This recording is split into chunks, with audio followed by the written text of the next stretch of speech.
Hello and welcome to the Archie Luxury program. Today I'd like to talk about the original Jaeger-LeCoultre Reverso. Now the Jaeger-LeCoultre Reverso is an Art Deco classic.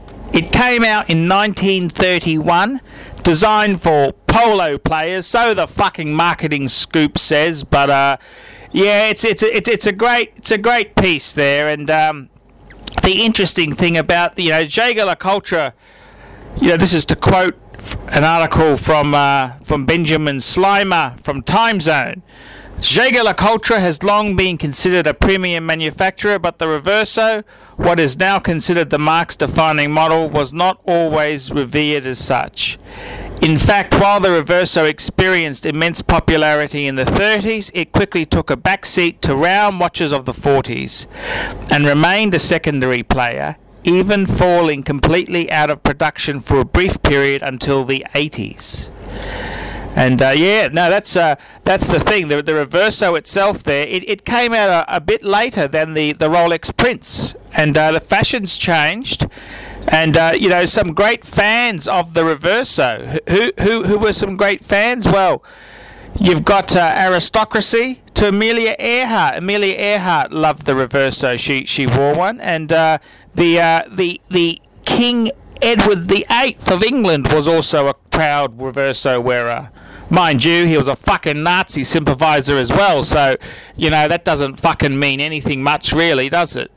But yeah, the Reverso itself is really a classic, and what I'm showing you on the screen here are some photos of the original Reverso. And when the Reverso originally came out, Jaeger didn't have a movement for it, so they went to another maker, which is Tavernanes, Tavannes, Tavernanes Watch Company.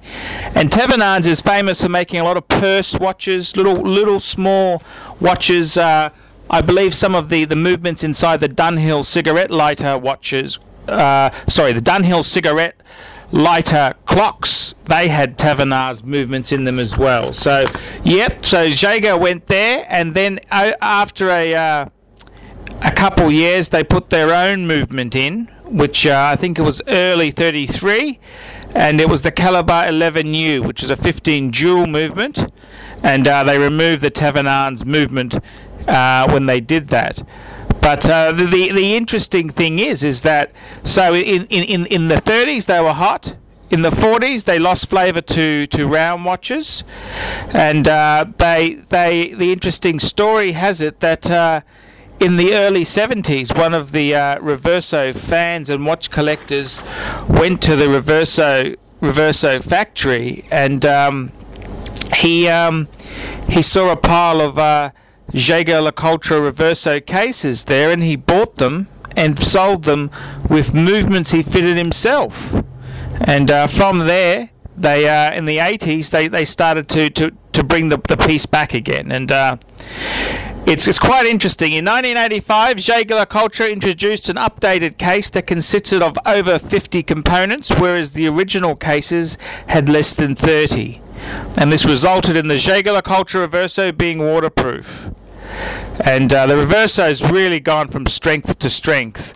But one thing I really do like to see is Reverso has brought out a special. They've reintroduced a piece which is based on the original, but these pictures you're seeing here are old vintage Reversos, and I've got to say these are just beautiful pieces. I mean, Archie would love to have one or two of these in his collection, and so if there's any well-off beneficiaries out there, any philanthropists who want to donate a little something to Archie for all of Archie's effort, Archie would love a vintage Reverso. So you tell me, what do you think? What do you think of these vintage Reversos? I think they're just absolutely beautiful. And if you are a multi-millionaire and you'd like to give something back to lower middle class Archie, certainly he would love one of these. Just contact him via the YouTube channel, and Archie would love to receive it. I'm Archie Luxury. Tell me what you think.